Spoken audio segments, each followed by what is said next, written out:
Hey everybody, Rose Simping here, and welcome to part 20 of my Great Ace Attorney Chronicles Let's Play.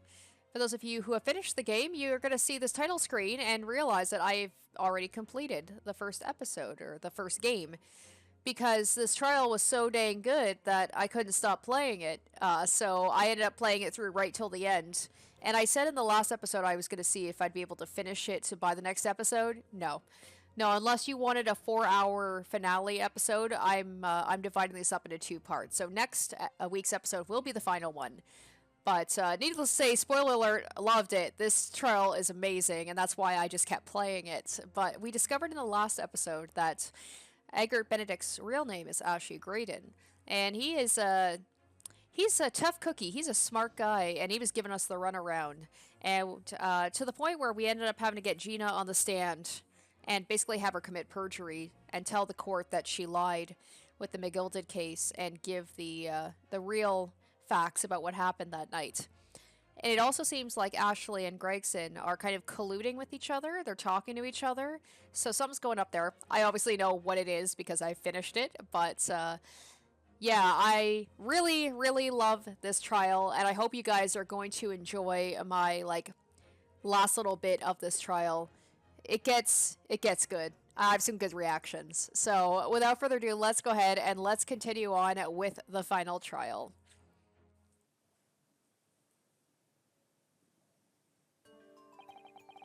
So this is the article in question, is it? The small box deposited with the pawnbroker by Mr. McGilded 2 months ago. And on the night of Mr. Windibank's murder, the only item on the shelves that was touched by whoever broke into the shop. Quick, quick, let's open it and see what's inside.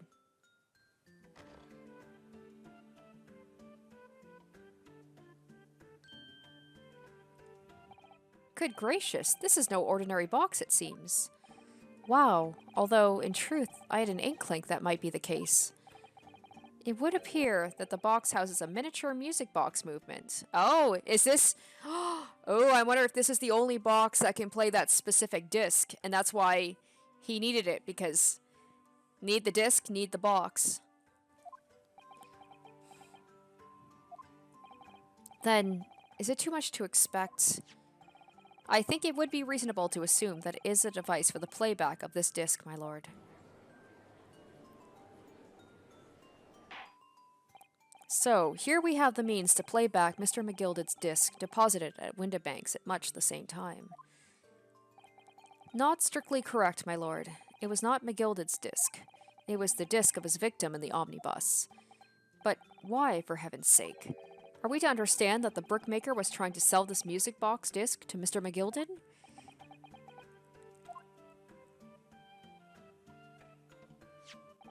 I believe the answer will become clear if we listen to the music on the disc, my lord. Yes, let's do that, finally. I need to know what's on here. Yes, very well. Let the court now listen to this curious disc at last. Wait, my lord. Good grief, what is the meaning of this, Inspector? The music box and the disc are, well, they're unrelated to the case. Gregson, what is going on? You are hiding something. No need to spoil the somber atmosphere in the courtroom with some silly bit of music. This disc may very well have motivated the culprit in this case to commit murder. Clearly, there's every chance that it's fundamentally important to understanding what happened. The prosecution has no objection. But no, that piece of evidence is police property now. You can't. Clearly, Scotland Yard has some vested interest here. Yes, let's get into this, Gregson. But it is policy of this prosecutor to leave no avenues unexplored. And you, Inspector, have no jurisdiction here to prevent that from happening. Gah! No further delays, please. Play the disc.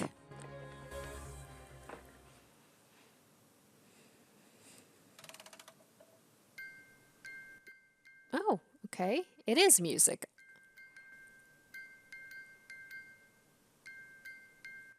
I thought it would be someone's voice recording, but I guess it'd be too much. Yeah, I'm an idiot to think that it would be a voice recording, because they just do it by putting the holes in the disc. They wouldn't be able to mimic someone's voice. I thought maybe they'd be able to. So it just seems like a normal music disc. What on earth? Oh, is it maybe like Morse code? Oh, that's how they could do it. It wouldn't be a voice recording. But it could be Morse code. It could be a code for something. We got the woman in the jury, but she's not there. But what's his face? Eggert, Ashley. He's a communications officer, so he would know what that means too. He can interpret Morse code. That's certainly not what I would call music. No. It's just the same note playing over and over again in an irregular sequence. Yep. Ha ha ha ha ha. Mr. Graydon? This really is priceless. After all that, the music box is broken. No, it's Morse code. It has to be. Broken. He knows what that's saying. But he knows nobody else here can understand it. Broken? It can't be. Well, obviously. In fact, I wouldn't be surprised. If the officer sent to fetch it didn't drop it on the way back to the courtroom, he's probably laughing because he knows what's on there, but he realizes that nobody else understands what it is. So he's like, I'm gonna get away scot-free. Well, with much regret, I feel the court must accept that this music box offers little in the way of clues. Are you ready to move on, counsel? Come on. Yes, all right. It does sound as though it's completely broken, but is it?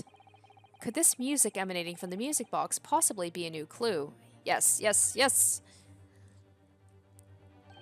I believe it could be relevant, my lord. Good lord, but how can it be? It's an abomination, counsel. Mere noise. I fail to see how it could have any meaning whatsoever. It does sound strange, I agree, but there's one thing bothering me. While Graydon stands there chortling victoriously, the inspector beside him has a rather telling expression on his face. Oh, maybe he knows Morse code, too. It's as if Gregson recognizes the sound, as if he's familiar with it somehow. And that's making him appear extremely on edge. If that's the stance of the defense, my Nipponese friend, answer me this. Oh.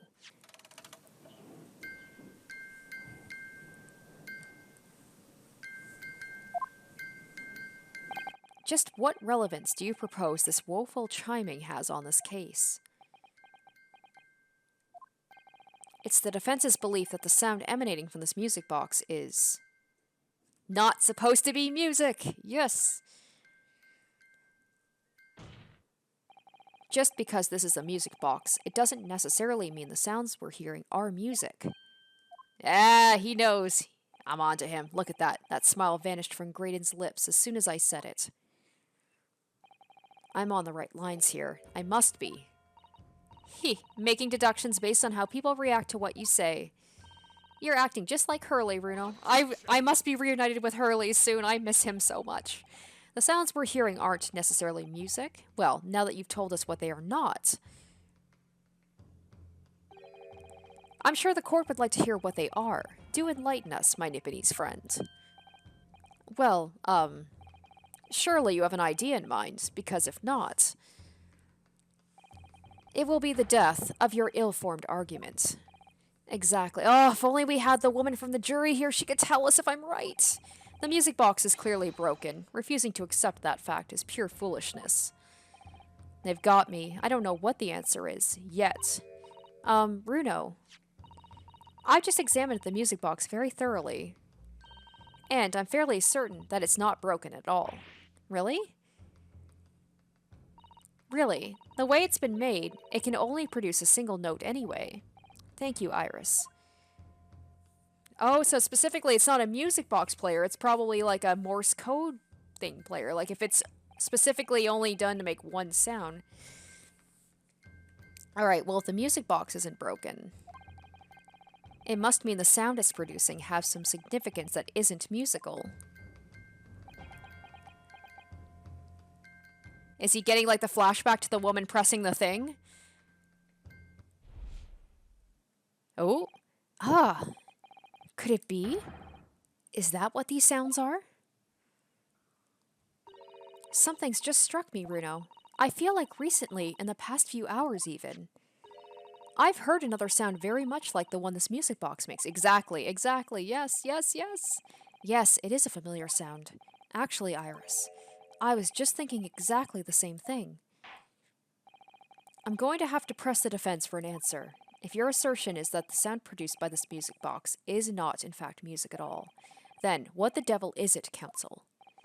All the evidence we've seen so far, all the testimony we've heard, it's all pointing to one single answer now. The prosecution demands that my learned Nipponese friend presents proof now. Oh boy, do I have proof? Tangible proof of this latest wild speculation. Oh boy, I don't know if I have actual evidence? Uh-oh. Alright then. I know what it is. I have a I have a very good idea of what it is. I just don't know how I'm supposed to prove it. This could be the best chance I'm going to get to fight back in this trial. And if I'm right, it's going to join all the dots together. The evidence that explains the true nature of the sounds in this music box did— oh boy, I have to. Okay, I gotta go through everything because I have no frickin' idea. This is the one about the box, right? There's no other information other than one small box. Representation papers, the blood sample portfolios? I don't think so.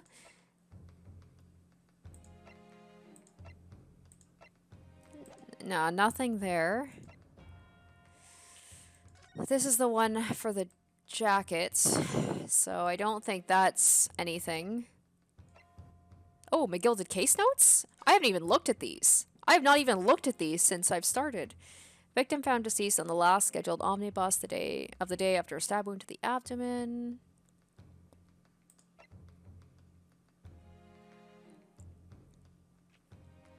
Conviction was assured with 3 eyewitness testimonies. However, surprise 4th witness testimony resulted in acquittal due to sufficient evidence. Okay, that's not anything. I haven't checked the paper either, have I? Alright, let's look at this. Pawnbroker perishes in pick-purse plunder. How awful. Virginia, I mean. But tomorrow's headline will be, Discharged Diver is Dauntless Do-Gooder, right? Yes, something like that. If possible, I'd like to go even bigger. Bigger? How? Proud pickpocket protects planet post-trial, perhaps? Protects planet. Ooh, I can't wait for tomorrow now. It's going to be so great.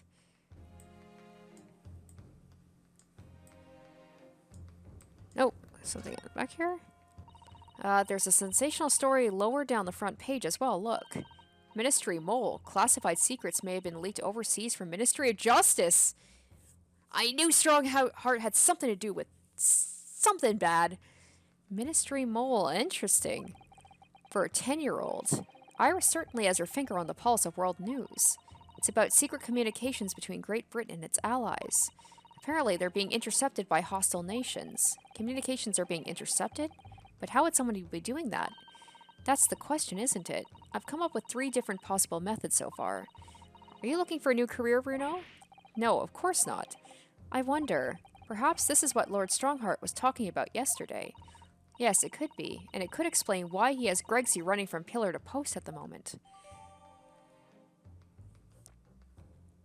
Interesting. Alright, well, I got something at least. Okay, so there's the newspaper. It's the autopsy report.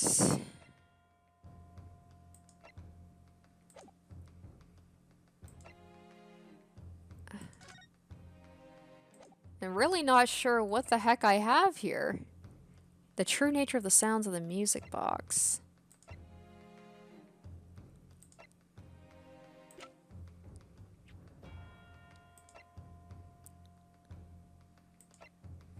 I don't know.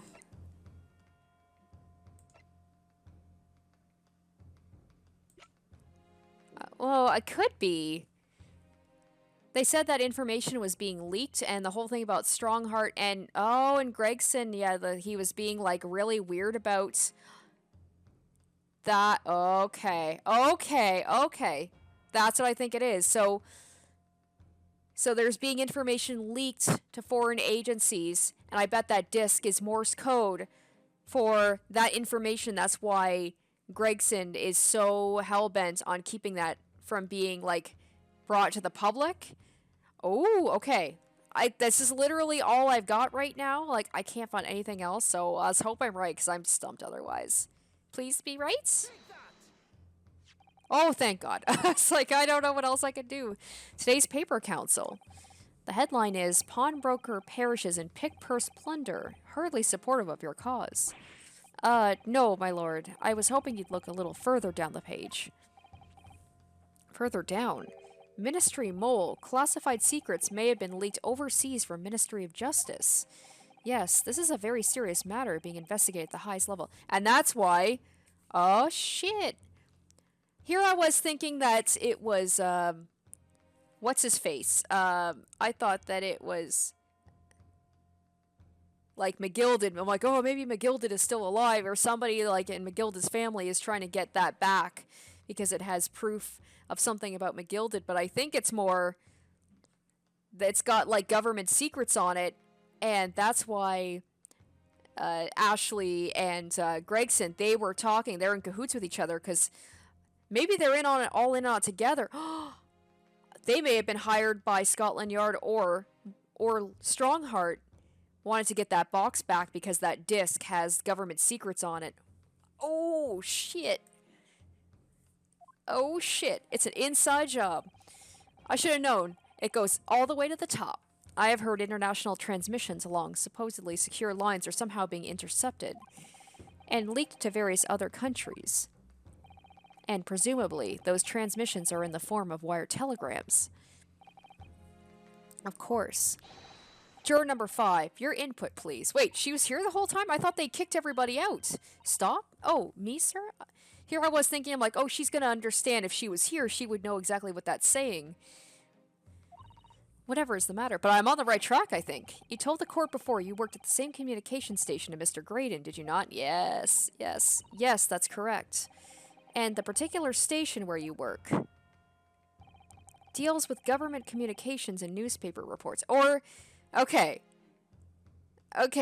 Now I'm not so sure. Maybe I still think Strongheart has something to do with it, but yeah, I think it was just they were just trying to cover things up and get it back. I still thinking that maybe they hired Graydon to and some like thugs to go and get that disc. Oh, yes. We're not your run-of-the-mill communication station.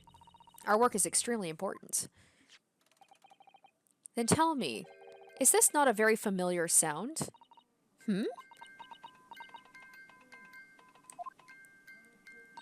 You don't mean to say... Is it... That's right, madam. It bears more than a passing resemblance to the sound made by your telegraph machine as you tap it. I believe it's called Morse Code. Yes! I don't believe it. Fuck, yes. Now correct me if I'm wrong, but when it comes to leaking telegrams from government departments, there could be nobody more perfectly placed than a highly skilled communications officer. Are you suggesting that the music box disc contains stolen government secrets in Morse code? Wow. The plot thickens. Order. Please, everyone, order. But this is high treason, Council, deserving of capital punishment. Too much new vocabulary. What is this? Treason. And what is capital punishment? The sorts of words I half expect you to know. For our sovereign government's confidential information, hostile nations would surely pay almost any price. Yes, and on that night 2 months ago, that was the very negotiation that was taking place inside the omnibus. But in the end, McGilded perished, and the all-important disc lay unclaimed in the pawnbrokery. And that's why he died. I said it. I wonder if Lord Strongheart had something to do with it.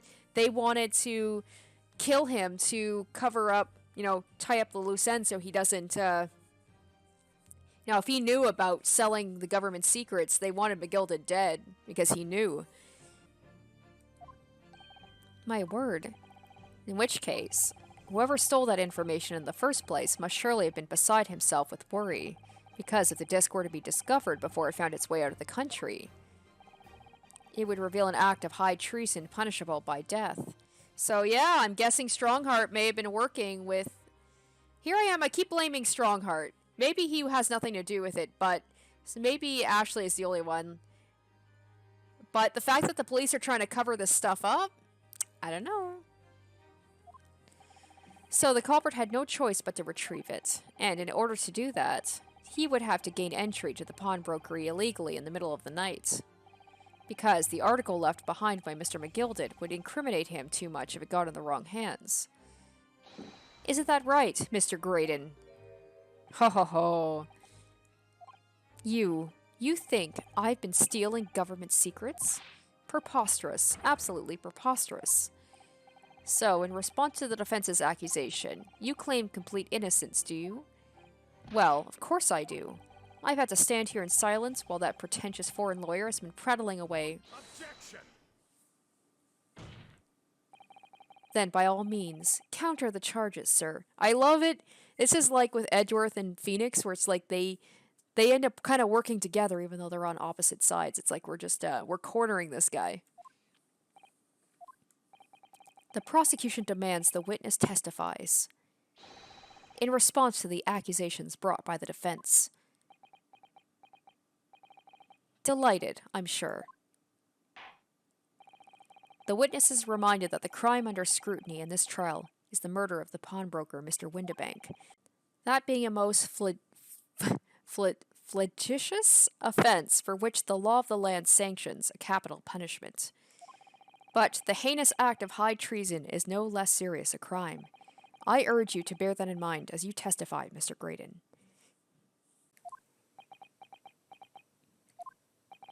So then, let us proceed. You may... Oh?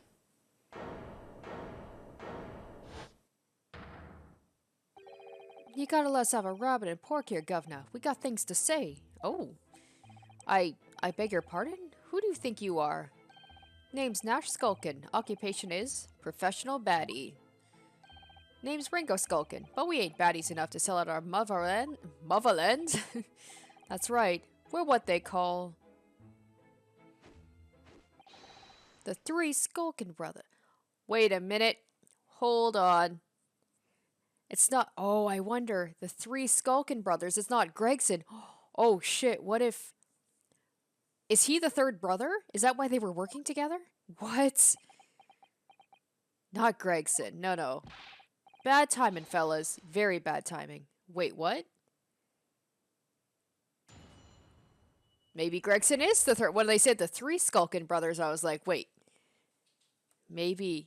He looks nothing like them, but I'm like, maybe somehow? Because I'm like, why would he be working with them unless there was some sort of... I don't know, like, relationship there? A mere communications officer couldn't possibly steal confidential government information. Like, Gregson looks way more like the brothers than he does, but... Besides, the sounds produced by that music box aren't even Morse Code. It was some low-class brickmaker negotiating with McGilded anyway, was it not? I've no relation to the man. Look, all we done is break into the gaff the other night, like what he told us to. If we'd known there was dodgy government secrets involved, we wouldn't have touched it. Oh, they're selling them out.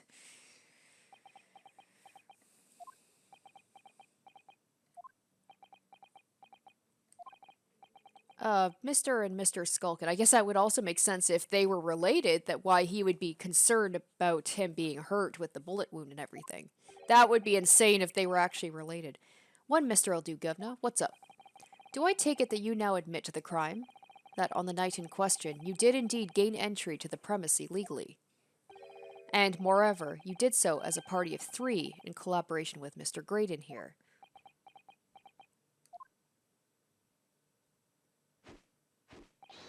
We did, Gov, we did.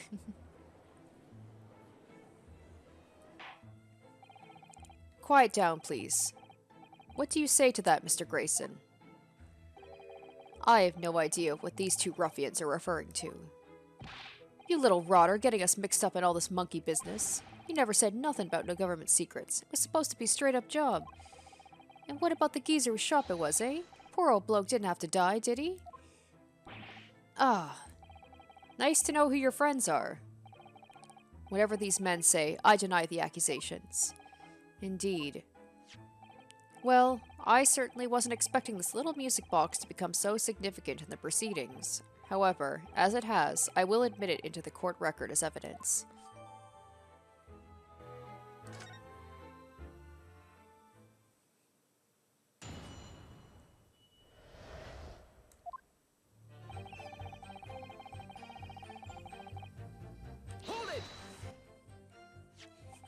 So, is this newspaper headline accurate? Government communications are being intercepted. How could I possibly know? What do you mean by that? Any important government communications are handled by high-level officers, by specialists. General members of staff in the station where I work would never be entrusted with sensitive information. Oh, no, stop. Must say something. Stop. Oh? Let me guess. Juror number 5. We regular communication station officers aren't as lowly as you're being led to believe.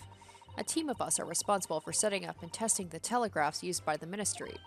And Mr. Graydon is the team leader. Well, well, well. That's fascinating. Oh, he's like, I'm gonna kill her. Graydon is highly skilled operator. Stop. Currently in presence of idol. Stop.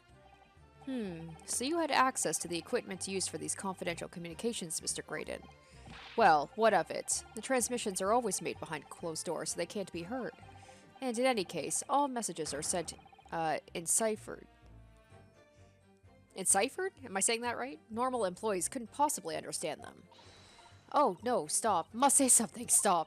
Mr. Graydon regularly attends meetings with ministry technicians and the ministry communications team. He assists them in ensuring that there are no errors in important international communications. And he's received the top prize at the cipher cracking convention 5 years in a row now. That's fascinating. Graydon is highly skilled operator. Stop. Currently in presence of idol. Stop. Well, your idol would appreciate it if you'd keep your mouth shut. She should really pick her idols more carefully. I tell you this lawyer's accusations are completely unfounded.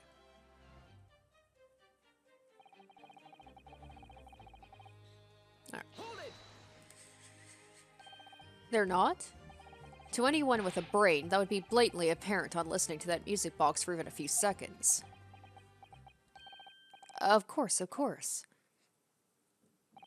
Surely it can't be that my learned friend is unfamiliar with Morse code. Ouch, he looks genuinely shocked at my ignorance. Ha ha ha.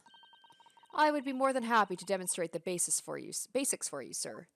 I guess I would explain why people couldn't decipher any sort of message if it's not Morse code, but I'm like, damn it, a lesson here in court? Morse code is a continuous series of 2 distinct tones. Tones, you say? Yes, a short dot and a long dash. By combining those in different ways, you construct letters. I see. For example, this is A, and this is B. But when you listen to the sound produced by this music box, you only hear one tone, don't you? But it sounds so similar. The rhythm of it is the same in everything. But there's no discernible meaning to this apparently random sequence of sounds.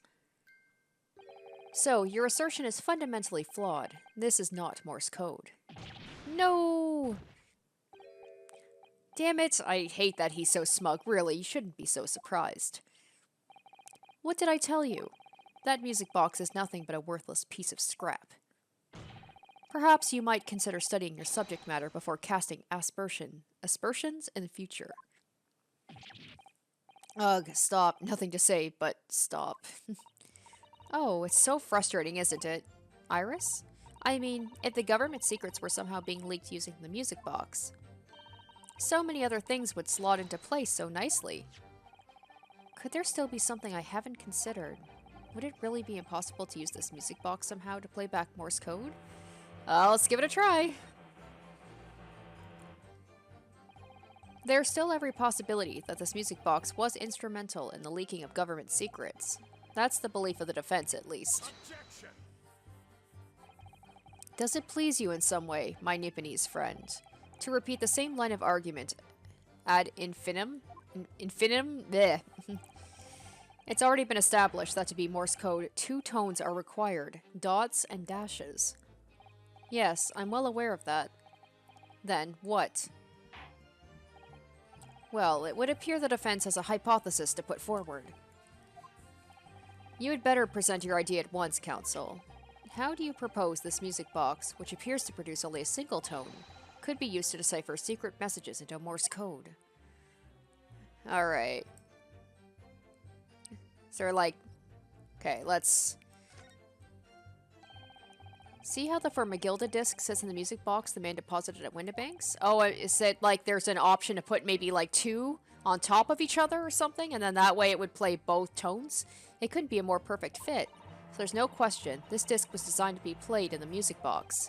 Yet despite that, the sounds it produces are neither musical, nor do they appear to have any meaning. It just doesn't make any sense. I wonder if perhaps there's more to this music box than meets the eye. Maybe we haven't discovered all its secrets yet. Alright, Iris, I get it. Let's see. Oh. Oh, wait, there's something there. Oh. Right here? Oh. What is it, Runo? I've just noticed something about this music box. It looks like the bottom of it opens up as well. Ah, you're right. Haha. Well, come on then. What are you waiting for? Let's open it. Alright then, here it goes. Yeah. Look at that. There's another movement on the underside. So, does that mean you can set another disc to play back on this side? Yes, I think so. And it looks like the 2 movements are linked together. They're linked? So if you had 2 discs, they would both play back at the same time. Alright, well let's present. Yes, this is it then. What? It appears you know what's coming, Council. What? Did I not? Clearly, that was an answer given in desperation by one floundering to substantiate his argument. Wait, what? I thought... Did I not have it on the right spot? Was it that obvious? I'm sure you're on the right lines, Runo. There's something about that music. I know what it is. I must have had it in the wrong spot. No.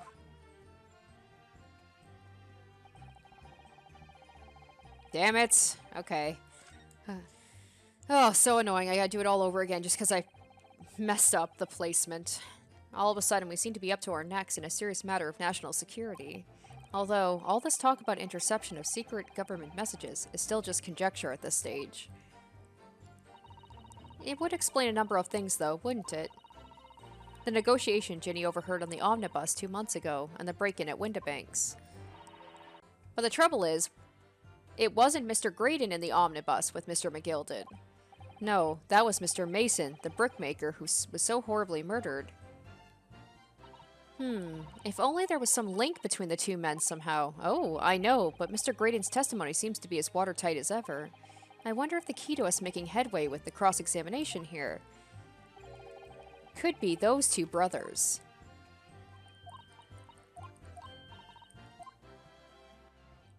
Alright, now let's make sure I actually have it selected this time. Wow, I just had to move it down a little bit. Please let this work. There we go. My goodness. Good gracious. What am I looking at here? Another movement on the other side of the music box? What? It appears, my lord, that the 2 movements are linked together. In other words, you can put 2 discs in this music box, and the sounds of both will play back at the same time, so we just need to find the other disc wherever it is. Good heavens. As the court has heard, Morse Code comprises of 2 tones, a short dot and a long dash. With a second disc in place, this music box could be used to generate Morse code and convey a message.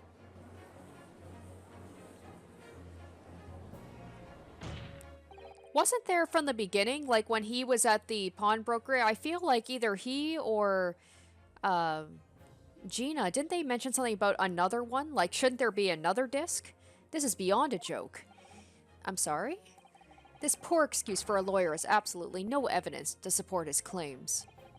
Though, of course, if my learned friend were able to present the court with the second disc, that would be another matter. Well, I can't at the moment. So it's gotta be hiding somewhere. But where could it be? And may I remind the court that, as the witness has pointed out, he was not the one in the omnibus with McGilded 2 months ago, striking a deal over the disc, or discs. Indeed, that was Mr. Mason, the brickmaker. So we had to find some sort of link between the 2 of them. Exactly. I had nothing whatsoever to do with it. Though it has holes, I must admit the argument presented by the defense has much promise. I believe the cross-examination should continue. The link between Graydon and the victim of the omnibus case must be there somewhere, but I haven't found it yet. Oh dear. It looks like you just need to give your argument more strength, Runo. You'll reiterate your testimony if you please, Mr. Graydon. If I must, though I maintain exactly what I did at the start of this pointless cross-examination.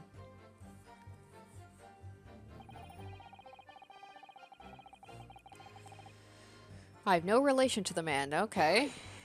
I'll check my evidence to see. Plus, I gotta talk to the brothers. They straight up said that, like, we didn't want to get involved in this if we know that there were secrets. Like, basically, they threw Graydon under the bus here. So 2 months ago, in the omnibus, McGilded killed the brickmaker and stole the disc. Mr. Mason was a single man with almost nothing to his name. It seems he lived in an artisan quarter some years ago, but people there remember little about him. That doesn't make much sense. That doesn't make much sense, though, does it? How would a humble brickmaker come to acquire secret government information? How indeed, unless you knew him and you gave him that information. There must have been somebody else involved behind the scenes in all of this. Somebody who acquired the disc and gave it to Mr. Mason, in order to take it to the meeting with McGilded and negotiate a deal. Dear me. Like, if he says that he's just a lowly communications officer, you gotta think, like, how's he affording all the spiffy clothing unless he's selling out government secrets, and that's where he's making his money.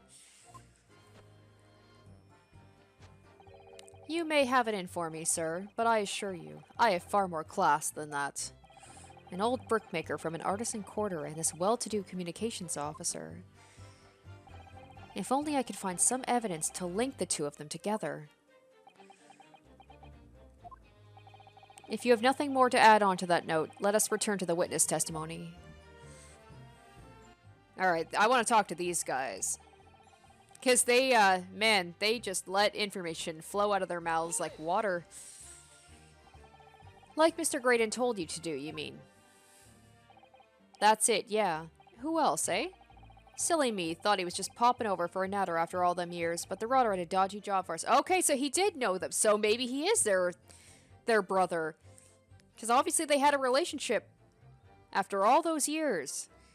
It's like he just left them behind. Ash? Wow. Such informal... Okay. Let me stop you there, Mr. Skulkin. After all them years, you say.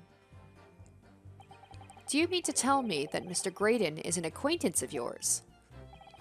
We're the sociable kind of baddies, you know? Sure, let's say Graydon's in old China.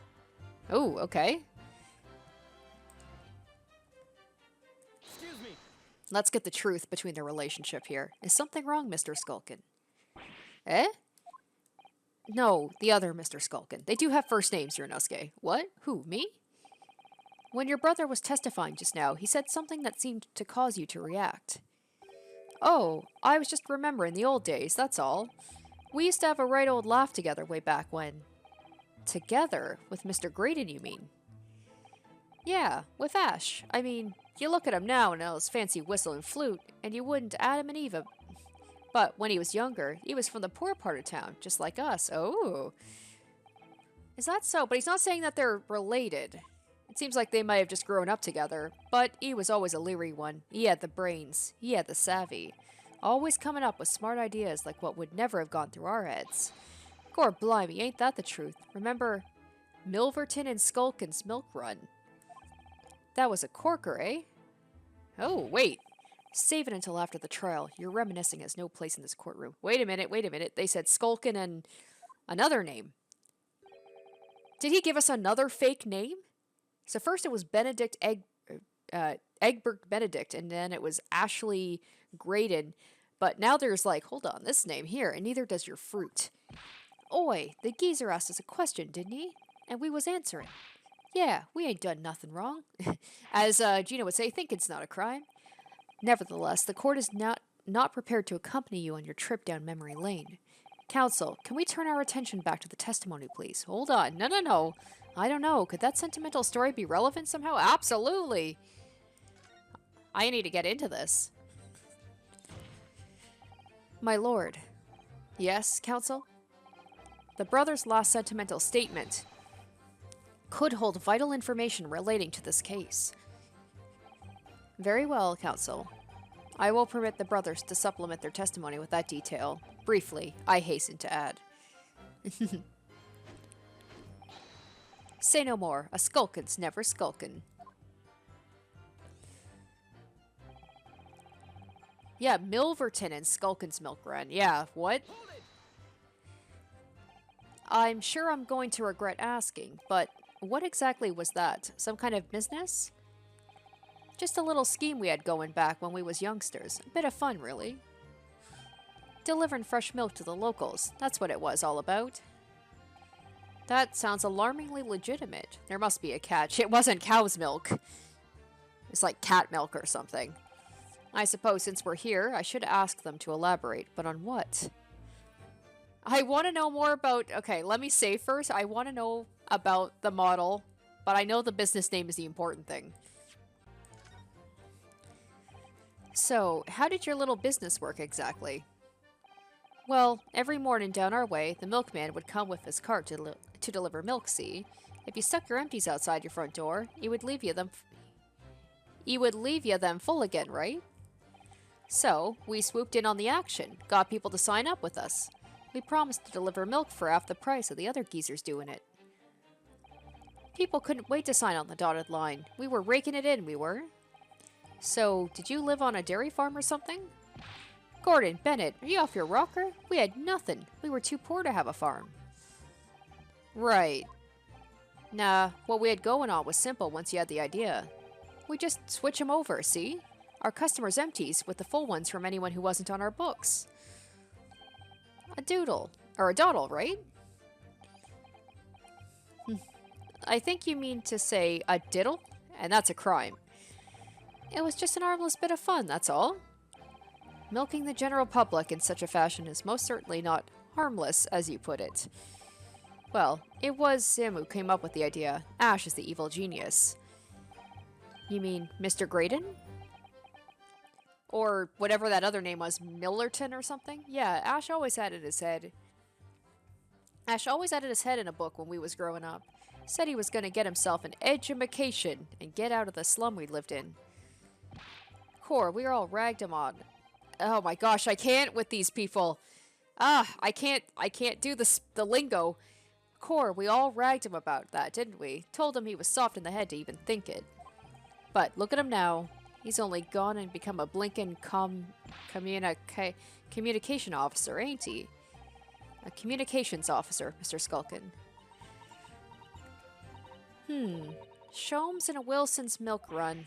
No, Iris, don't even think about it.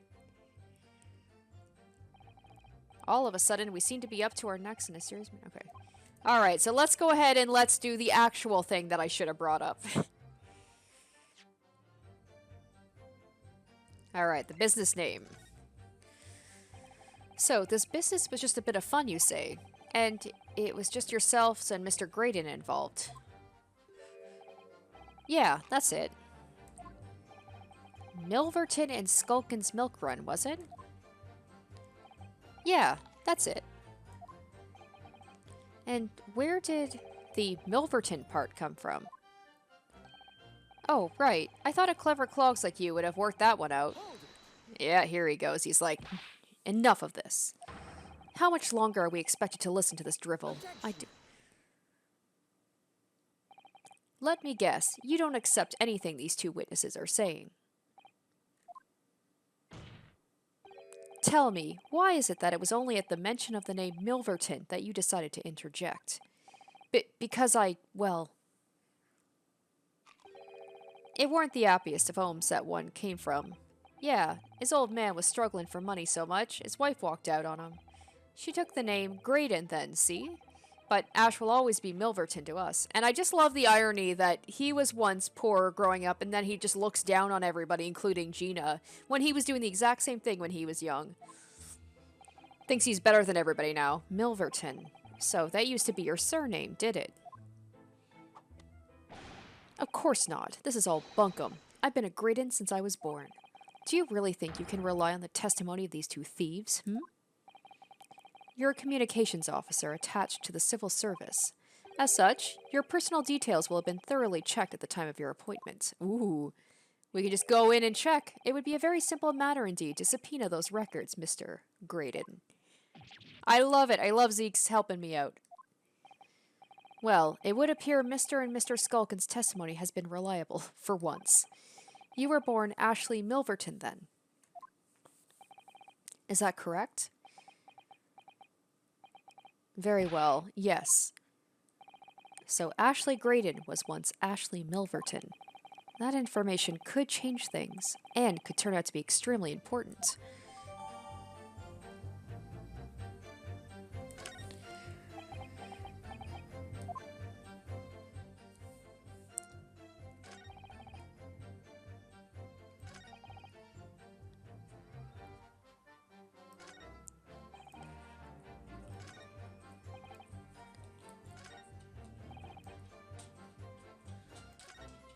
Okay, so I'm trying to think of what I gotta do.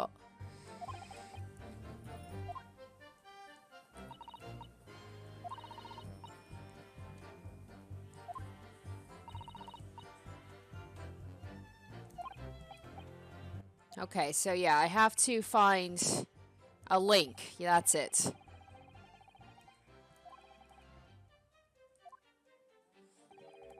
So I gotta find, so we've already found the link between him and the Skulkin brothers. Now we have to find a link between him and Mason. So let's go into, once again, the court files here.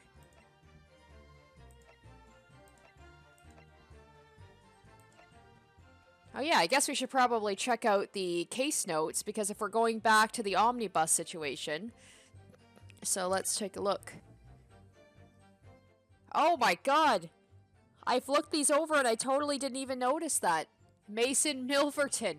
Boom, right there. Well, there's the link. I'm guessing that's his father. And now we know that he was poor. He grew up poor. He said his father was poor as well. Oh my goodness. Alright, there we go. Present. Boom. We just have to find the right part here. Right there, right there. Okay. So we're going to present that. Alright, now talk your way to this one, Ashley. Mr. Ashley Milverton. Tell me, why did you try to hide your former name from the court? Oh my goodness. So he was working with his dad to try and negotiate the government secrets with McGilded to get money. Because I haven't gone by that name for years, it means nothing to me. No, I don't think that's the real explanation at all. The truth is, you had a reason to hide that name. Good job, SUSATO, because we didn't even know Mason's last name during the trial itself of the murder of him, and she figured it out. SUSATO, thank you, girl. Even when she's not here, she still helped us out big time. Explain yourself, please, counsel.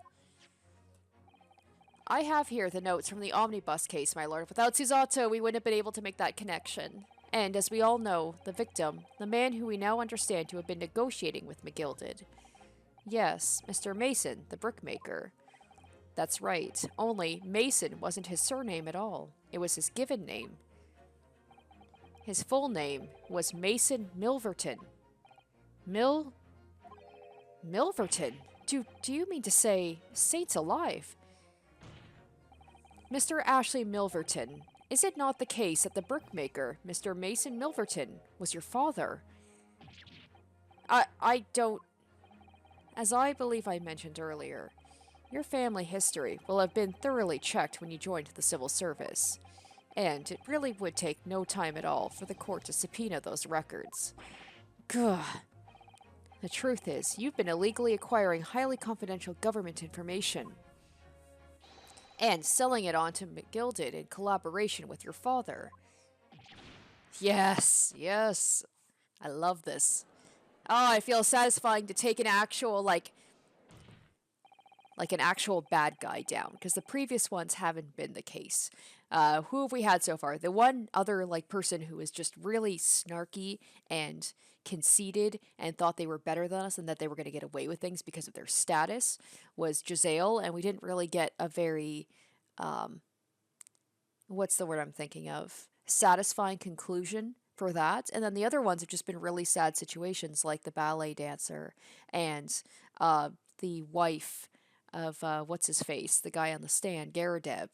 Those were just accidents. But this, like, this guy is so much of an asshole and a prick that I'm just like, yes. And oh yes, and then McGilded, of course, too. But with McGilded, he was an asshole, but we found him innocent. So this feels like retribution. The new facts and evidence unveiled by the cross-examination of this witness all come together to reveal the truth. The truth, you say? That you collaborated with your father, Mr. Mason Milverton, in illegal dealings with Magnus McGilded. By dint of this music box, you mean, counsel? Yes, stealing information being sent in secret government communications and selling it on to McGilded.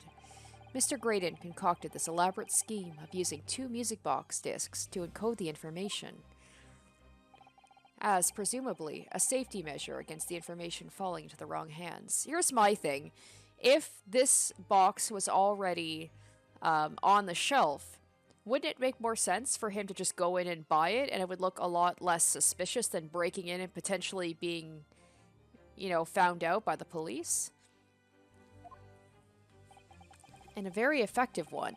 I shouldn't have given the scheme any credence whatsoever. But the deal with McGilded went sour, and the brickmaker met his end. Yes, but before he was arrested, McGilded managed to temporarily dispose of the stolen disc at the pawnbroker. Then, having learnt of the situation, you appeared at Windibank's 2 days ago in an attempt to recover the 2 articles McGilded had placed in pawn there. But that attempt failed. One of the discs was seized by the police, and the other you never found. So, that same night, you enlisted the help of the Skulkin brothers and broke into the pawnbrokery. This time, determined to recover the second disc.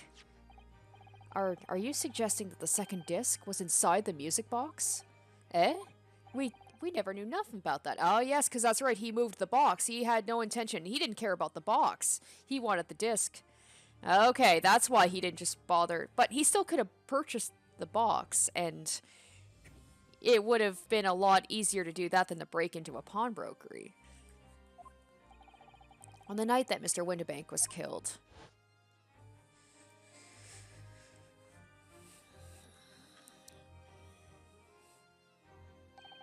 the intruder to the pawnbrokery touched one item, and one item alone, the music box.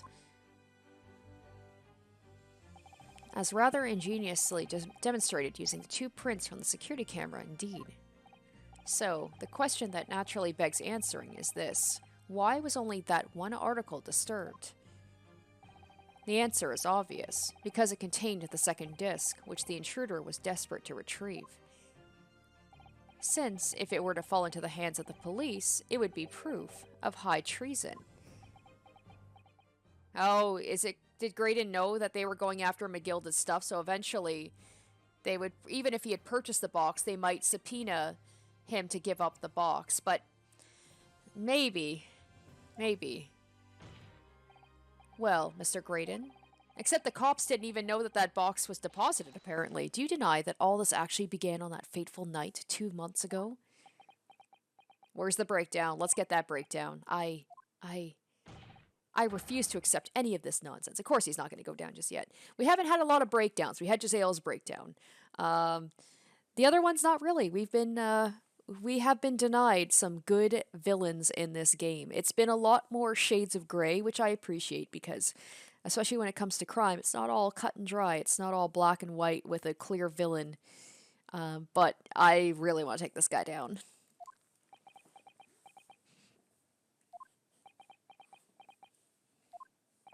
Sir, there appears to be blood seeping through the sleeve of your jacket. Oh shit, what? Ah. 2 nights ago, we know that 3 shots were fired at the scene of the crime in Windibank's pawnbrokery. 1 took the life of the pawnbroker himself. Oh, my boy. 1 struck the pouch around Mr. Sholmes' waist. And the final bullet struck the calendar on the wall of the shop, having first pierced the arm of one of the intruders. Mr. Graydon, that wound on your arm that you seem to be trying to hide, it's a bullet wound, isn't it? He's got you now, me old China. Time to call it quits and croak, I reckon. Tch. Don't acknowledge my presence there under any circumstances whatsoever. Those were my terms, remember? And I paid you handsomely to comply. Clearly, I was a fool to think I could trust some common backslum thieves. Oh, the interesting thing is, too, is, I wonder if Gregson had something to do with it, because he said that they caught those two guys, but, like, did he go somewhere else? Did he run another direction? Or did he pay Gregson off to, like, not bother mentioning that he was there as well? I need to know about this, like the getaway. I want to know what the connection is with Gregson and Ashley. Fine, I admit it. I was there in Windibanks that night. I paid this pair 10 guineas to accompany me, and, as you've noticed, I sustained an injury in the course of my adventures. Alright, well, how are you going to explain yourself away after this? But that is all. I admit to nothing more. Stealing government secrets? Negotiating with Mr. McGilded? Murder? That's the big one. This is the murder. This is the big thing. You didn't deny that one. As God is my witness, I'm sure I recall nothing of the sort. He's not going to go down without a fight. Not until I can show hard evidence, I suppose. Nevertheless, the defense has now established a crucial fact. Which is... Well, we know that one bullet was fired from each of the two firearms we have in evidence. The bullet from the Skulkin brothers' gun hit the pouch around Mr. Sholmes' waist. And the bullet from Mr. Windibank's gun. Oh yeah, he actually wasn't even there, was he? Like, he must have taken off before they did, or snuck away. Because, yeah, we only ran into the Skulkin brothers. We didn't run into Ashley at all. So did he take off before they did, or did he find another, like, a different way out? The bullet from Mr. Windibank's gun clearly must have been the one that caught Mr. Graydon on the arm. Indeed it must. We can rule out the possibility that the man shot himself. So we gotta figure out, we gotta get this third gun. And that leads us to only one conclusion. Mr. Windibank was shot by a third gun, which can only have been fired by the third intruder. Goodness. Yep, so that pins the murder on him. That's right, Mr. Graydon. Because that's all this trial is for. It's not for stealing government secrets. It's for murder. And we pretty much pinned it on you. The only person who could have possibly shot Mr. Windibank that night is you. Hold!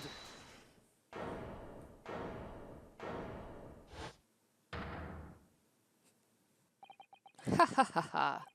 You little upstart. You made a grave mistake when you summoned me here. What?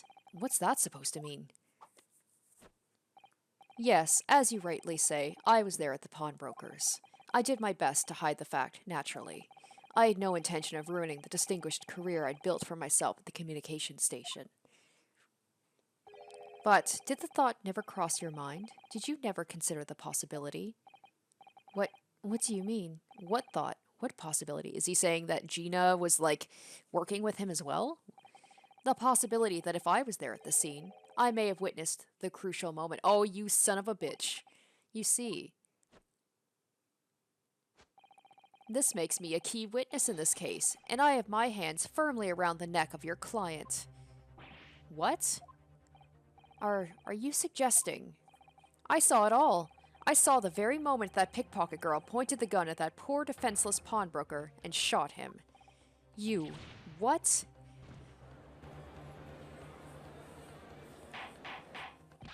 Order, order, order!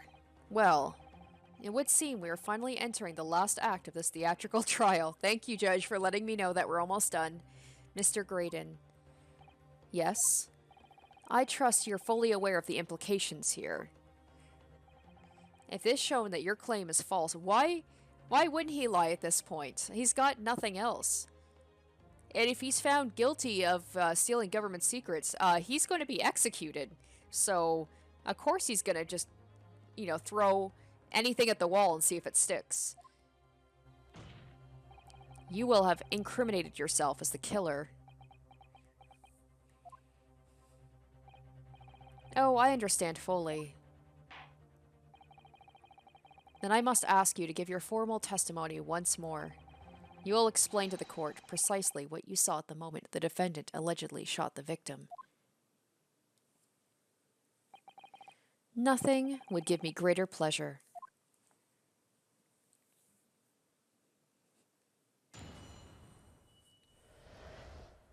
The moment of the shooting. While these ruffians were jostling with the broker, I was still near the entrance to the shop. When Windibank threw Nash over the counter, I felt a sharp pain in my arm.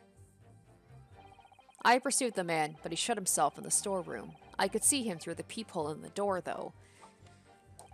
The accused, in a black coat, shot the man in the back as he was trying to flee to safety. Wait, Gina wasn't wearing the black coat at the time, was she? I saw the blood splatter all over that wretched girl. Then she tossed the gun out of the peephole, so I picked it up and made my escape.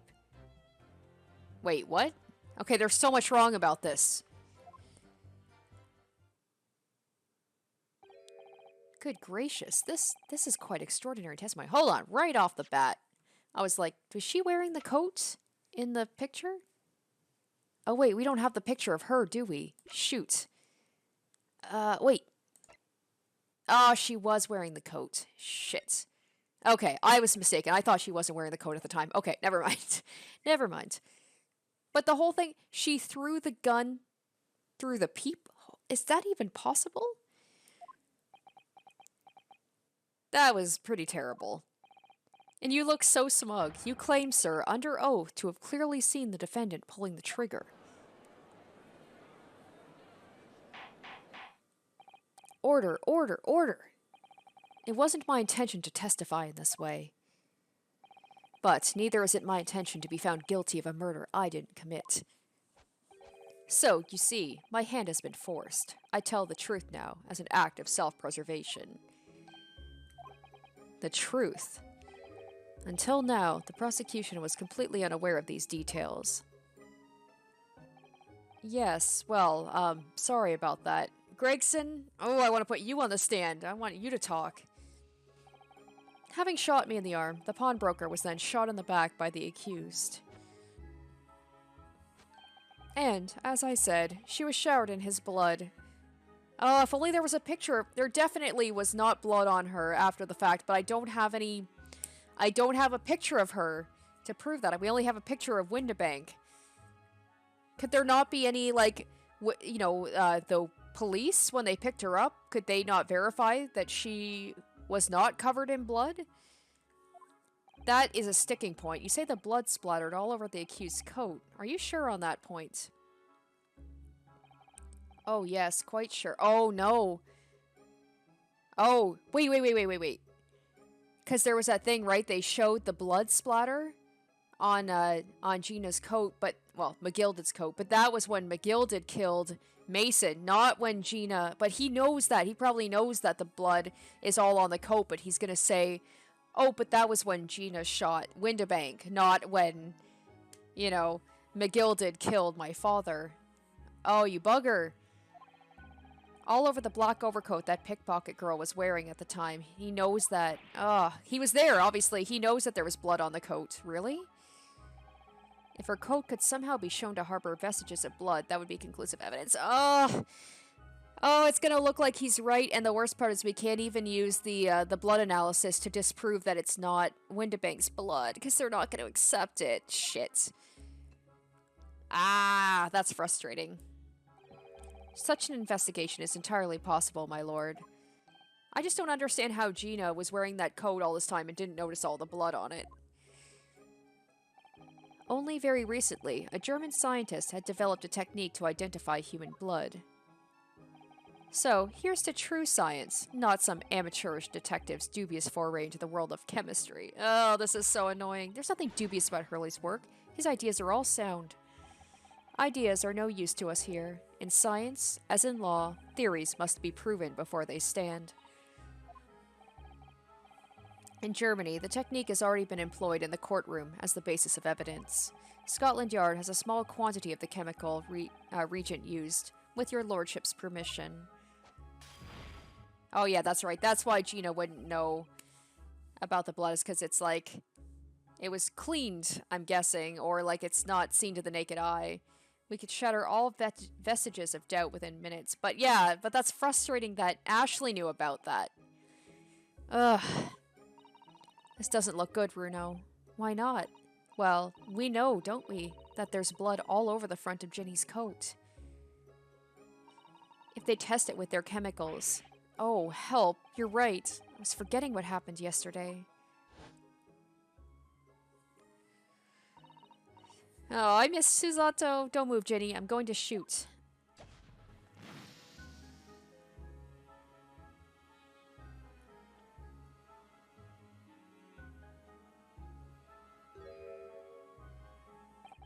But that's not Mr. Windibank's blood. That stain is from 2 months ago. That's Mr. Mason's blood, from when he was stabbed by McGilded, who was wearing the coat at the time. My lord, the defense objects to the test proposed by the prosecution. Oh god, Ryunosuke, you are grasping at straws here. Overruled. Lord Van Zeeks, make it so at once. Damn it, I hate that Ashley turned it around on us. With pleasure, my lord. I was so cocky. I was like, his testimony is so bad, but fuck. And while we await the results, the defense may proceed with the cross-examination. Once they find that blood on the overcoat, Chino will be... Counsel. Yes, my lord. Your cross-examination. Of course, my lord. If this cross-examination doesn't go well, if I don't manage to uncover some decisive evidence or a really compelling clue now, I have a very bad feeling about the outcome of this trial.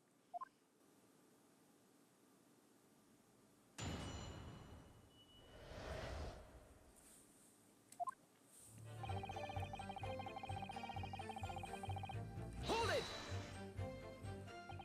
Mr. Windibank emerged from the storeroom, I believe. Ringo and Nash were scouring the counter when he suddenly appeared and flew at them. He already had the revolver in his hand. Fortunately, I wasn't too close. I've never been so scared in all me life. Yeah, we're just your regular, mild-mannered burglars, that's all. We don't like violence. Says the pair who carry a gun. What do you mean when you say you were near the entrance to the shop? I was in the doorway, running my eyes over the shelves of forfeited items. Looking for the music box, of course. The broker went for Nash in the first place. Then Ringo joined in, making it 2 against 1, so I assumed they could handle the situation. But I was wrong. I was trying to help me little bruv, but the old geezer chucked me over the bloomin' counter. So I pulled me gun out on the old fella, and that soon made him scarper. The pair of you setting upon the poor defenseless pawnbroker together? Shame on you. Sorry, Gov. When Windibank threw Nash over the counter, I felt a sharp pain in my arm. Hold it! You mean, that's the moment you were shot? Yes, though I didn't immediately realize what had happened, of course. Things crashed to the floor from the counter as the 3 men were brawling. It was exactly that moment that it happened, so I didn't hear the gunshot. And the bullet went on to strike the calendar on the wall behind you. So it would appear. When I looked at my arm, I saw it was bleeding badly, so I wrapped my handkerchief around it. Seeing as I couldn't explain what had happened to a doctor, I had no choice but to wait for it to heal. I didn't imagine it would still be bleeding 2 days later. Did Mr. Windibank intend to shoot you, do you think? Well, now, I don't imagine he even noticed I was there, to be honest. Perhaps the gun went off accidentally. Anyway, it didn't quite strike home. When I pulled me gun out on him, he tried to shove me out of the way. And then he scarpered through the door back. He scarpered through the door out back. At which point, what did you do? Alright, I pursued the man, but he shut himself in the storeroom. I could see him through the peephole in the door. Hold it! You mean you chased after him? I don't recall the reason why, but I ran after him to the back of the shop. And what about this peephole in the door you mentioned? Well, unsurprisingly, the storeroom door is a solid job, made of stout wood. But there's a small opening in it about head high that lets you see what's in there from the outside. Actually, I should know that, shouldn't I? I looked through it myself that night.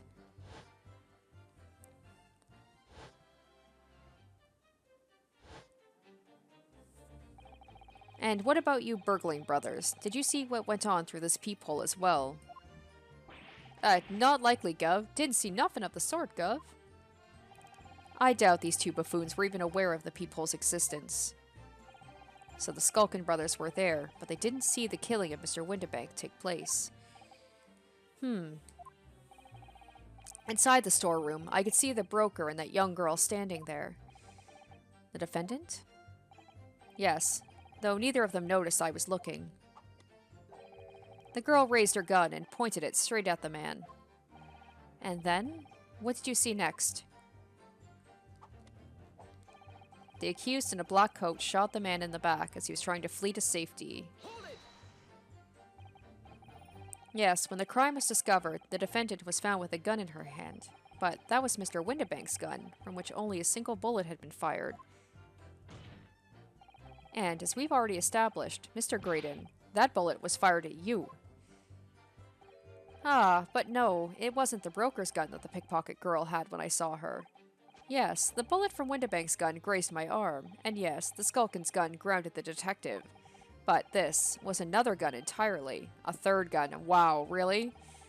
The broker's gun was not the murder weapon, so clearly there had to be a third firearm involved. So he's saying that she had a third gun, shot him, threw the gun through the peephole, but somehow had the gun in her hands. Windibank's gun in her hands. Okay. In other words, the accused must have had her own gun with her at the time. But no other gun was found at the scene. Ha ha ha ha ha. Calm yourself, Counsel. Sorry? You must consider the events in order. At first, I saw the broker and the girl glaring at each other, but then, all of a sudden, the broker turned to run. And it was at that moment that the little gutter rat shot him in the back. A chilling image, I must say.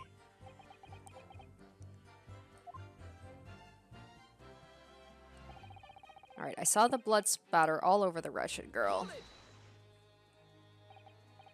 All over her? Yes, through the peephole, I saw it clearly. Of course, the stains are invisible now, what with the coat being such a dark color. But I assure you, that garment is sullied with the victim's blood. Like, he knows way too much about this coat. Ugh. Well, it is sullied with blood, that's for sure. But it's not Mr. Windibank's blood, is it? No, that's right. It's Mr. Mason Milverton's blood from when McGilded stabbed him 2 months ago.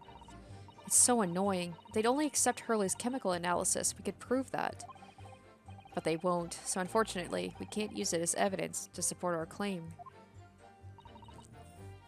Bother.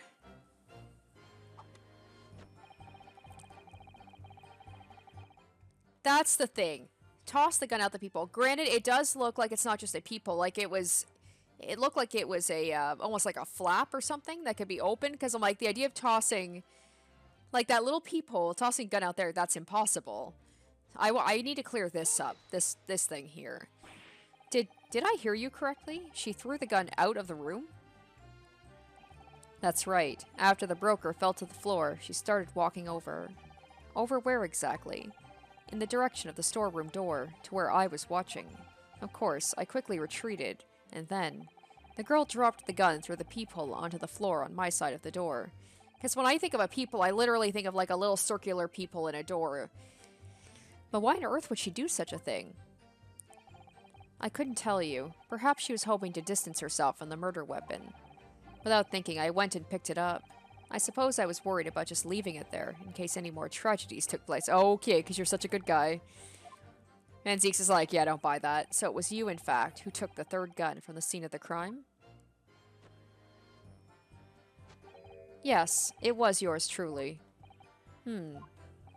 I left the clear up to my lackeys and left. Clear up? We'd made a bit of a mess around the counter, so Mr. Whistling Flute here told us to tidy up, and that's why he wasn't there when everybody showed up. He thinks he's our bloomin' mum sometimes. Well, I was paying you enough, by God. Ugh.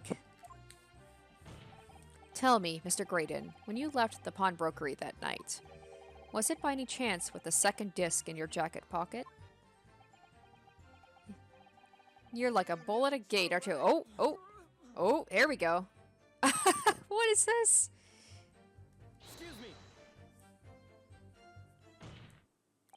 Gentlemen. What is... Gregson, please explain yourself. I want to believe you don't have anything to do with this, but you're making it very hard. You're like... You seem to be way too emotionally invested in this. Something wrong, Sunshine? That should be my line. You do realize you were just violently shaking Mr. Skulkin. Blimey, this D's a bit of an ooligan, ain't he? What was going on just now? You saw him? He grabbed me whistle. Why the blazes, he said. Didn't you mention the third gun when we got you down to the station? And why didn't you? 'Cause we didn't know nothing about it. Or that flamin' peephole in the door. Sorry about that. I can be prone to losing my rags sometimes. Not hurt, are ya? Gor blimey. See the way he's looking at me? I'm telling ya, this D gives me the willies. That was strange. The inspector doesn't normally get quite as worked up as that. He wouldn't normally grab someone. No, that wasn't like Gregsy at all. He's normally all sweetness and light, no matter what I say to him.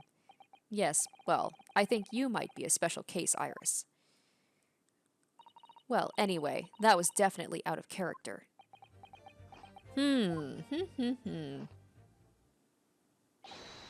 My lord. Requesting your lordship's permission to interrupt the cross-examination. Explain yourself, officer. I have the results of the test that was ordered earlier, my lord. Ah, the blood on the accused overcoat. Thank you, officer. Very well. The cross-examination is hereby temporarily suspended. I presume you have no objection, counsel. No, my lord.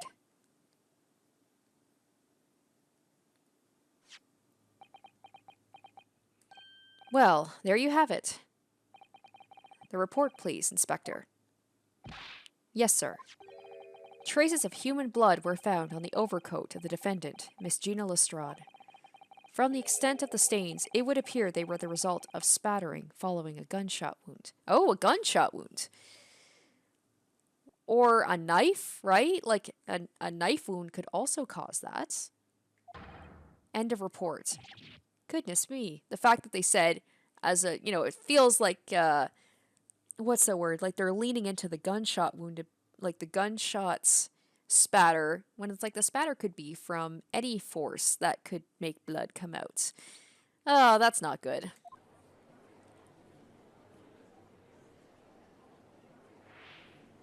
Oh, I hate him. I hate him, but I love his theatrics. See? What did I tell you? No, the blood on that coat is not Mr. Windibank's. What on earth makes you say that, counsel? The coat originally belonged to Magnus McGilded. Just before his coat was deposited at Windibank's, McGilded had fatally stabbed Mr. Mason Milverton. So the blood on that overcoat is the blood of the brickmaker from the omnibus case. Objection! Well, the dead cannot speak. Isn't that right, my Nipponese friend? Sorry? 2 months ago, in this very courtroom, did you not argue fervently for McGilded's innocence? Oh my goodness. And yet now the man is dead. You brand him as a murderer. That does not look good on me, I admit. Your conduct shatters any shred of respect you may have earned for yourself in this country. But that was... I call it a bally disgrace. Treachery, that's what it is. How to determine whether the blood on that code is 2 months old or not? Even a stereoscope couldn't help the answer to that problem pop out. It can't be done. But, we've used Mr. Sholmes' specially formulated chemicals. Mr. Sholmes is a detective, not a chemist. Would you put such faith in a chemical formula devised by me, for example, when I'm a communications officer? I held out Piroski for Starving Boy, and he ran away crying. Herlock Sholmes is barely more than a figment of the public's imagination. His name carries no weight in this courtroom, no weight at all. How could you say that? Victory is sweet indeed. This proves that my testimony is the whole truth from start to finish. How do you arrive at such a conclusion, sir? As the witness said, the accused's coat was spattered with the blood of the victim. The only way Mr. Graydon could possibly have known that fact is if he saw it happen. In other words, his testimony is solid, and the conclusion is singular. It was the accused who shot the victim in this case. That is the whole truth. Ah, it doesn't look good for me, I will admit. My lord, been a long battle this one, but this old warhorse has something to say now, if you please. Oh no, he's probably going to be like, we are going to find him guilty, or her guilty. Mr. Foreman, as of this moment, sir, the squadron has reached its final decision. Is it really your final decision? Because I could do another summation examination, please? Ready, men? All for one now. Oh no. Sir. Guilty. Damn it. Guilty. I don't know how we're going to come back from this. How crazy would that be if this game ended with Gina being found guilty? That would certainly be unexpected.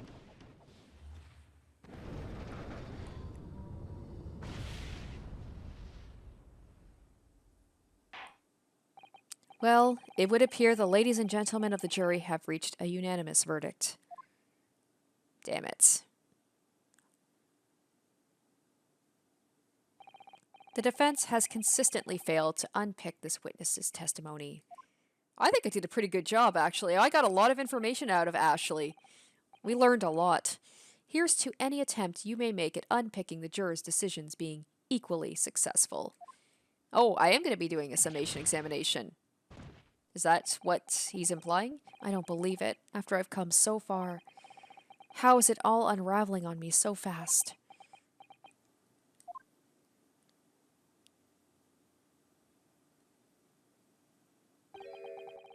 How very distressing to be held in such low esteem. Oh, Sholmes? Is that Sholmes? Is that my boy? Is my boy in court? Wouldn't you agree, Mr. Naruhodo? Aww. I thought it was Sholmes because they were going on about how... Oh, man, I got my hopes up because it was... Van Zeeks was going on about how Sholmes was like, you know, barely a figment of imagination and he has absolutely, like, no sway in court. Ugh. But I'll take this. Okay, wouldn't you agree, Mr. Naruhodo? Officer? You've delivered the report now. That will be all, thank you. It occurs to me with some regularity, Mr. Naruhodo, that scientific truths are determined not by science, but by none other than the human mind. What? I know that voice. What? Am I going mad? Ah!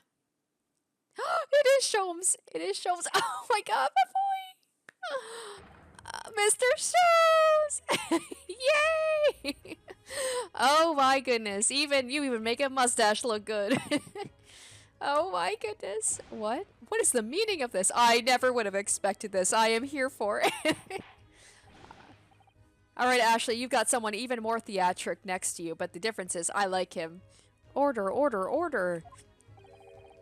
What business do you have here, detective? The last I heard, you were recuperating in hospital. This is what I wanted from the beginning. Haven't I said this? I'm like, I want Sholmes. I want him on the stand. I want him in courts. And he's here. As well as I would be, had I not been set up upon an errand. What errand? Hurley, it's really you. You're awake at last. Yes, good day, Iris. I appear to be rather late to rise. My apologies. Now, my lord, if you will humor me. In what manner, sir? I have something of great importance I wish to give to the young lawyer. Oh, is this the thing that he and Susato, they were speaking of before she left? They were talking about something. Oh my goodness, Susato! I need no more than 5 minutes. Would you be so kind as to spare us the time? What say you to this, Lord Van Zeeks? This trial has taken many hours of the court's time, having spent so long already. Exactly. Having spent so long already, we don't want to go wasting any more precious time. Gregson? It feels like you're hiding something. As I was saying, having spent so long already, it would seem churlish to deny the defense a mere 5 minutes. Ugh. Yeah, he definitely doesn't want something to be coming out. Very well then. Counsel, you have 5 minutes. Oh my god. Oh, my boy is here.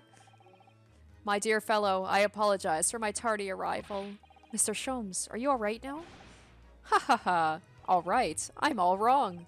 Sorry? I've only just managed to summon the strength to stand, man. I asked the judge for 5 minutes. But I fear even that may prove too much for me. Pray forgive me should I pass out. But he's like, I'm still gonna be like super animated though. Let's make this discussion as short as possible. Oh, it's like Susato all over again when she showed up at the very first trial and she turned the whole thing around.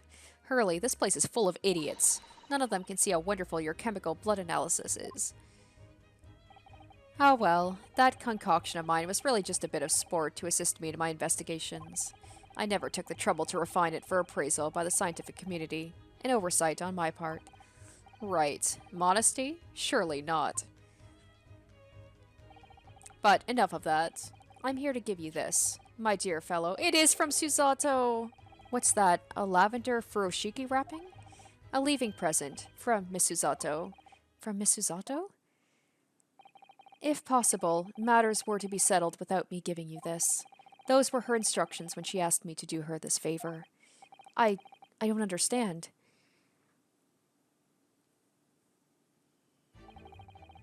Miss Susato foresaw today's events, I believe.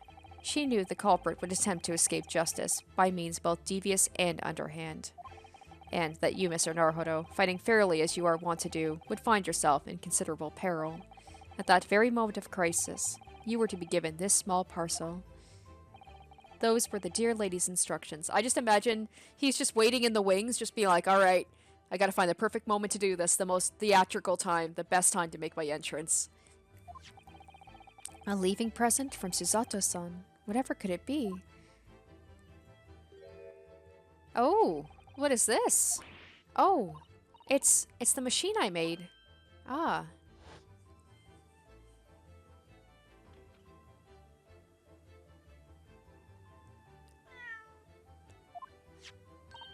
Look, I use this. It's my latest invention. What is that? I call it the cat flapomat. Who would have thought that this would come into play? I forgot all about this. It can make a cat flap for a little furry friend like Waggy in seconds.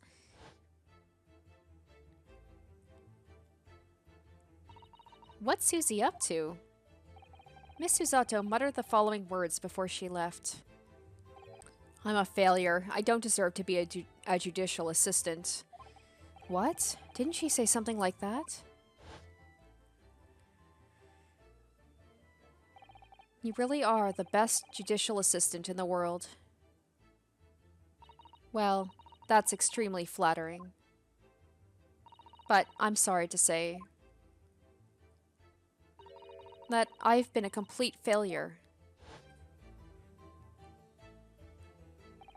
Whatever did she mean by that, Mr. Sholmes? That night, when you left Windibanks in pursuit of the thieves, Miss Susato made use of this contraption for a certain purpose. What? That is your answer, dear fellow. Not at all cryptic, then. Susato-san used this cat flapomat that night? But why? What in the world? Okay, small flaps and large doors to allow cats to come and go freely. Or like a small person? Could a small person fit through that as well? Did she make some sort of, like, exit? I'm so confused. I am so confused right now.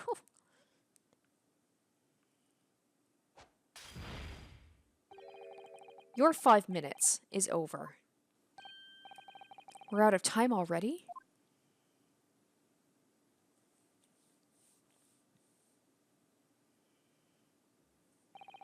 I'm grateful to you for affording us that brief recess, Mr. Reaper. I need no thanks, Detective. After all, the die is cast. Is it really? The jurors are unanimous in their leanings. No doubt my learned friend will consider a summation examination. But any attempt to alter the verdict now would be utterly futile. I wonder... Mr. Naruhodo. Yes? The rest is down to you, dear fellow. What is your plan? The rest is down to me. I need to be careful here. If I make a wrong move, the trial will end badly. My lord, the defense requests... Ooh. Oh, okay, let me save. Hold up. So I could do a summation examination, but further cross-examination? Would they even let me have that? Or time to think?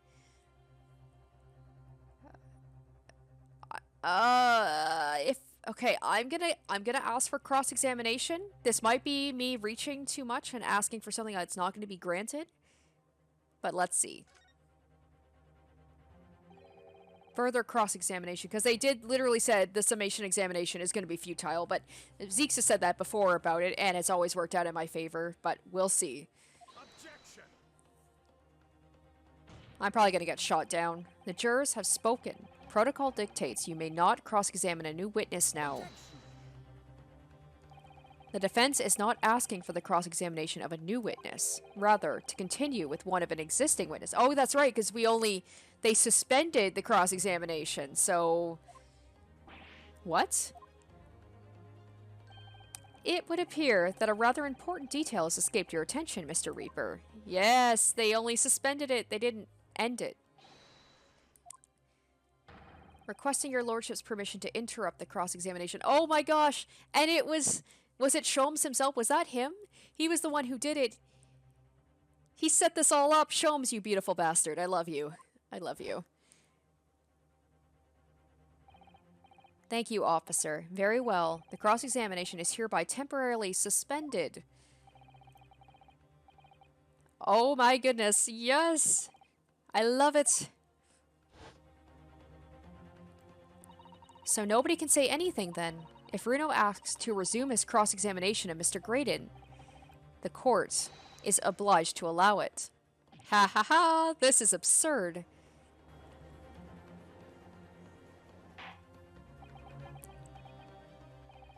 I would remind those present that this is my courtroom. I concur the defense is entirely within its rights to request the continuation of the cross-examination. However, I will not permit an unremitting protraction of these proceedings. Therefore, I have decided to afford the defense one final opportunity in concluding the cross-examination. Oh, no pressure, no pressure. Counsel, you must choose but one statement from the witness's testimony. Oh shit, and but one piece of evidence to present in support of your argument against it. Oh no. Uh-oh.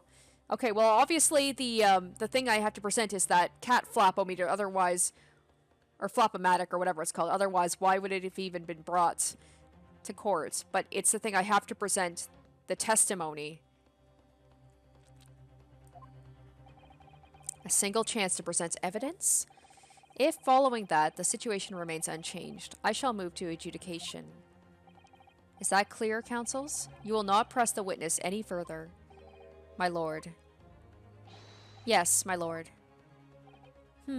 A single statement and a single piece of evidence. Most generous.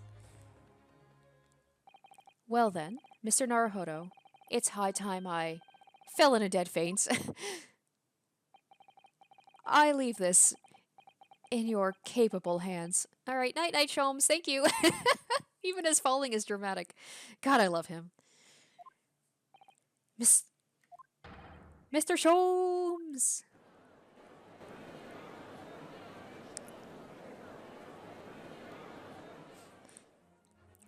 All right, so that will wrap up this episode. The return of my boy Sholmes. Always a pleasure.